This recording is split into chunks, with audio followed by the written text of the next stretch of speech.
Section 1 भारतीय न्याय संहिता BNS 2023 Indian criminal law में एक नया चैप्टर भारतीय न्याय संहिता या BNS 2023 इंडिया के क्रिमिनल जस्टिस सिस्टम के लैंडस्केप में एक बहुत बड़ा बदलाव है।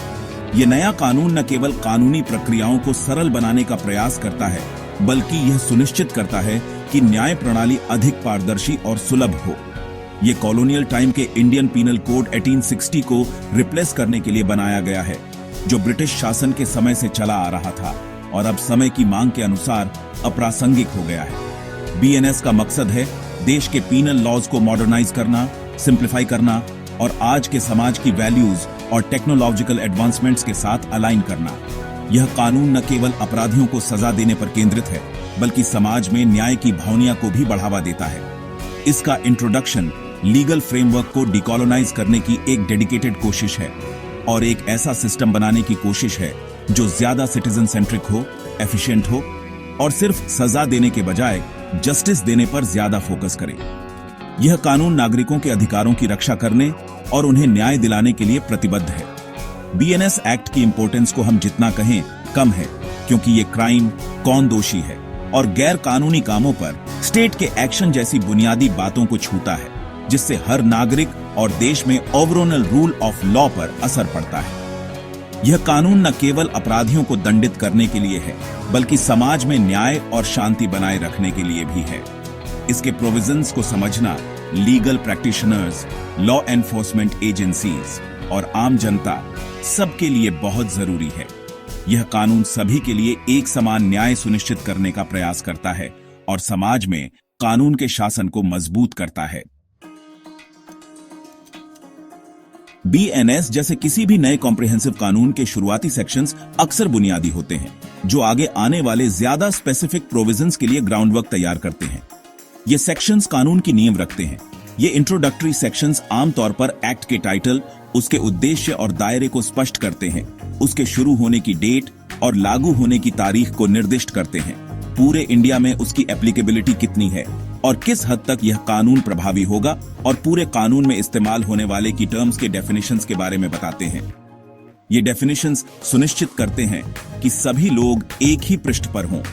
ऐसे प्रोविजंस कानून के स्कोप और इंटेंट की क्लैरिटी, कंसिस्टेंसी और कॉमन अंडरस्टैंडिंग पक्की करने के लिए बहुत जरूरी होते हैं। ये कानून की व्याख्या को सरल बनाते हैं। जैसे जैसे हम सेक्शन 4 से 7 में जाएंगे, हम देखेंगे कि ये सेक्शंस कैसे कानून की संरचना को मजबूत करते हैं। हम इस फाउंडेशनल फ्रेमवर्क के कुछ हिस्सों को देखेंगे, जो पूरी संहिता की सही इंटरप्रिटेशन और एप्लीकेशन के लिए जरूरी है, जो न केवल कानून की व्याख्या को सरल बनाते हैं, बल्कि एक ज्यादा न्यायपूर्ण और निष्पक्ष लीगल ऑर्डर के लिए स्टेज तैयार करते हैं और यह सुनिश्चित करते हैं कि कानून का पालन सही तरीके से हो।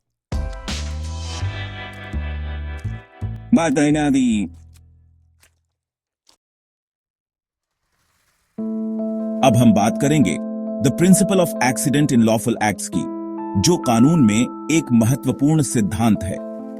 इस प्रिंसिपल के हिसाब से अगर कोई इंसान एक लीगल काम कर रहा है और उस टाइम कोई एक्सीडेंट हो जाता है, तो उसे कानूनी तौर पर जिम्मेदार नहीं ठहराया जा सकता।